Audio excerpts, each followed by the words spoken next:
welcome back to Suburban Hunt 365. I'm DJ, and we are actually at Western Ohio Fish and Game Association shooting range here in St. Mary's, Ohio.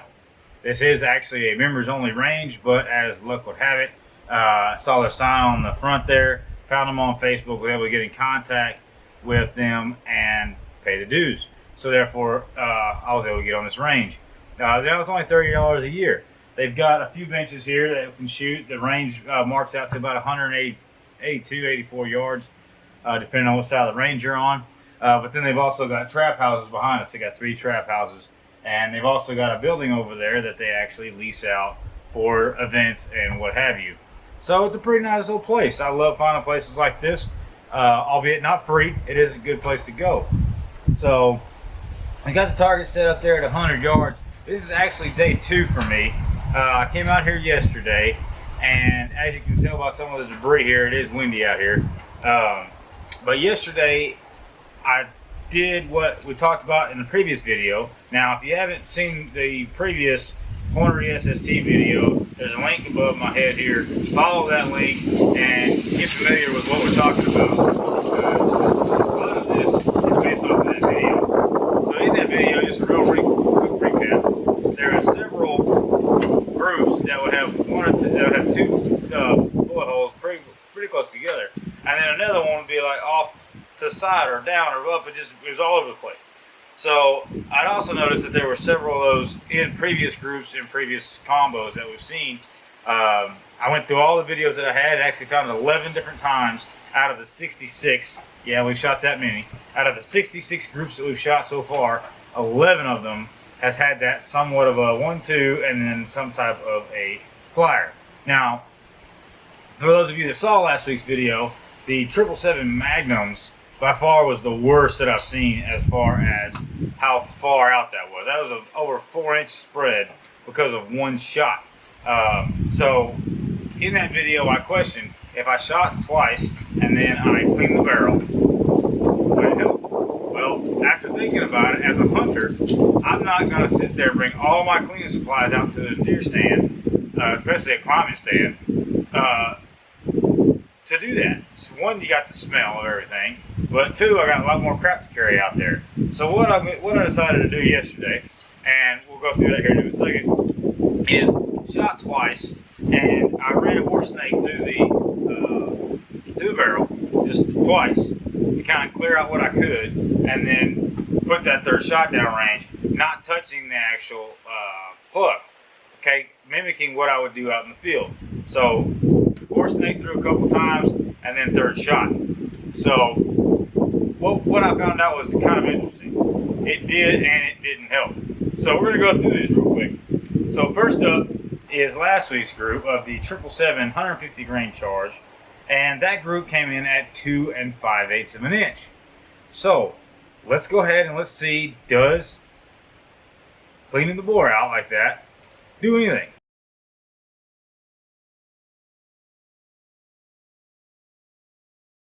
Alright guys, and as you can see, it didn't exactly create that 1-2 and far off. It did kind of make that line there, so we can make that argument there. But this group came in at 2 7/8. So we're talking a 1/4 of an inch difference between these two. So cleaning really didn't do a whole lot for the 777. Next one we're going to put up is the Pellets 150. That one also had a pretty decent spread last week. I'll go ahead and put that up here. And what you're looking at here is a 3 5/8 group from the Pellets last week. Let's go ahead and let's try that.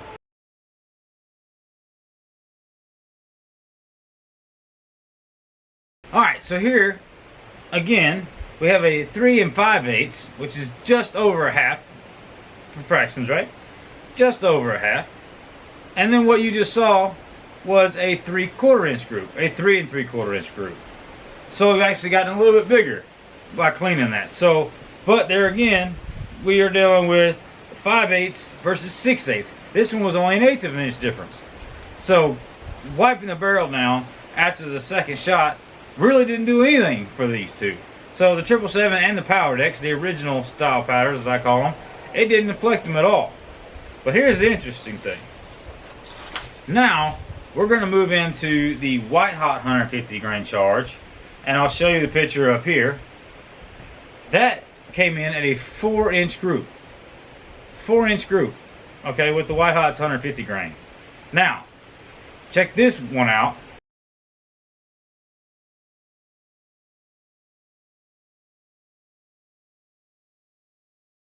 Now that's a big difference. 1 3/4 of an inch from 4. Okay, well, that doesn't help us, does it? We had 2 pellets so far that didn't affect it at all, and now we've got white hots dropping quite a bit. A 4-inch group down to a 1 3/4 inch group. Okay, now, well, before we move on to what we're going to do today, I want us to go ahead and go through the 777 Magnums. Alright, so this was a new powder that we tried yesterday, and quite frankly, it wasn't fair to 777 Magnums because of the showing that it had. Right? So here's the group from that. That was the biggest group yesterday that we had, or last week, or that's the group from last week. That is a 4 3/4 inch group. Terrible showing for 777 Magnums, right? Maybe. Let's go ahead and let's check out what happened yesterday with the 777 Magnums.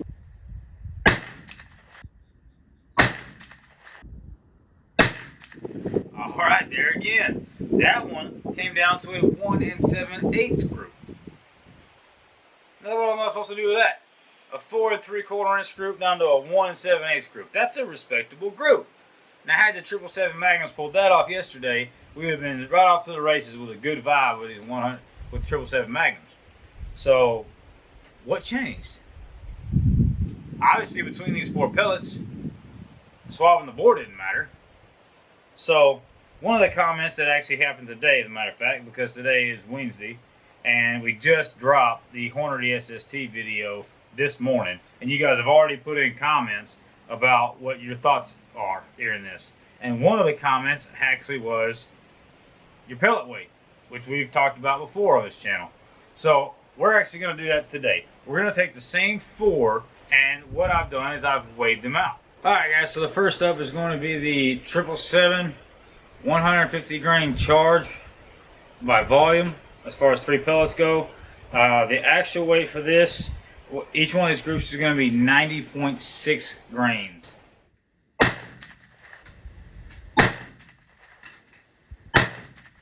Well, that is a 1-inch target. Now let me find our last one here. 777. So that went from being a 2 7/8, 2 5/8 down to a 1-inch group because we weighed out the pellets.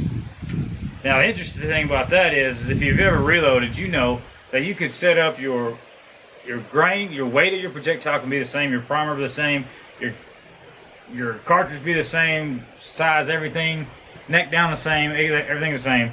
But if you move that grain, a half a grain, it's going to change the way that bullet flies. So this obviously likes that 90.6. So, alright, let's see if the weighing your pellets continues. So next up is going to be the Pyrex 150 by volume, and these actually came in at 112 grains by weight.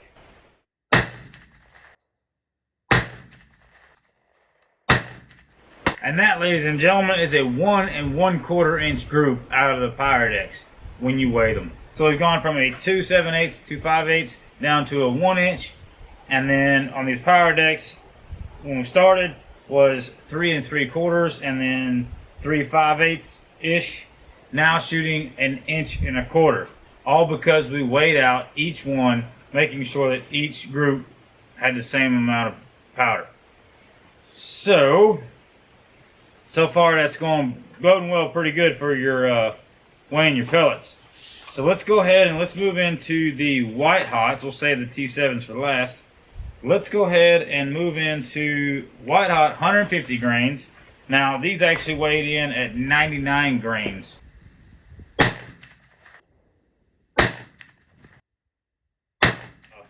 This group came in at 2 3/8. That's interesting because when we went from, was it 4 inches because of that flyer?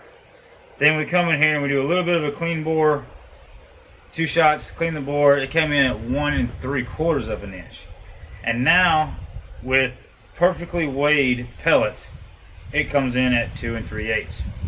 So, with the exception of that first group, which was just utter garbage, 2 3/8 and 1 3/4, it just, for me, it bodes that it doesn't like this particular load. So as a reloader, I can tell you that if you move that weight half a grain up or half a grain down, will completely change how your rifle handles that bullet. So with everything else being equal, you change that powder half a grain, you can go from having a 1/2 inch group to a 2, possibly 3 inch group, just because of the amount of pressure and powder that's inside that rifle. And muzzleloaders are no different. So there's a good chance that it just doesn't like the 99 grains by weight with the white hots. So let's go ahead and let's move forward with the 777 Magnums.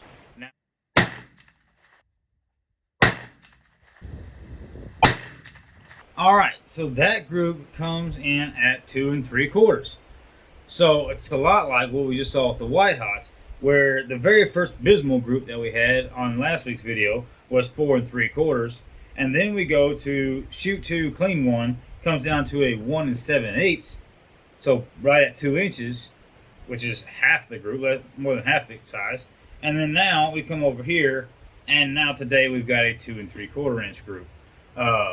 So again, it may just not like it. It may just not, this particular combo with the 300 grain SSTs may not care for my rifle. My rifle may not care for it, and that's perfectly fine. And that's the maddening thing about a muzzleloader, is that it basically forces you to be a reloader. Either you take the pellets that they give you as they are, and you just accept having those 3-inch groups, which is fine, because again, we got the ply plate rule, right? You either accept that, you go and you weigh out your pellets. Now the problem with the weighing out your pellets is the fact of, okay, let's say with the Power Decks. The Power Decks came in at 1 1/4 inch group today at 112 grains. Well, in order to mimic that every single time, I have to weigh out my pellets and make it 112 grains. So now I've got to go in there, weigh my pellets out, mark them down, and add them all up until I can find 3 that equal 112 grains. That's a lot of extra work, guys. This is definitely a push towards using loose powders. There is a simplicity to using pellets, but when something is simple, you're giving up something.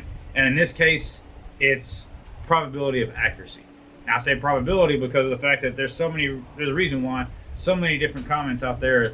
I love this. I'm shooting 1/2 inch groups with this. I'm shooting 1/2 inch groups with that. And I love it. I'm glad that you found what works for your rifle. But that's the thing, is you got to find out what works for your rifle, because of the fact that every rifle is different and every combo is going to be slightly different. So if this has cleared anything up for you, that's awesome. For me, it's still about as clear as mud. Am I right? There's so many different choices out there. Basically, what you got to do is you got to find what works for your rifle and stick with it. So guys, if you've been with me this long, I really do appreciate you guys hanging in there with us. If you haven't already, please do me a favor, hit that subscribe button, hit that like button, letting the algorithm know that you appreciate this kind of content. Throw those comments down there, please. Let those comments fly. Like I said, they basically drive what we're doing here on this channel. So again, I'm from Suburban Hunt 365. I'm DJ. We'll catch you on the next one.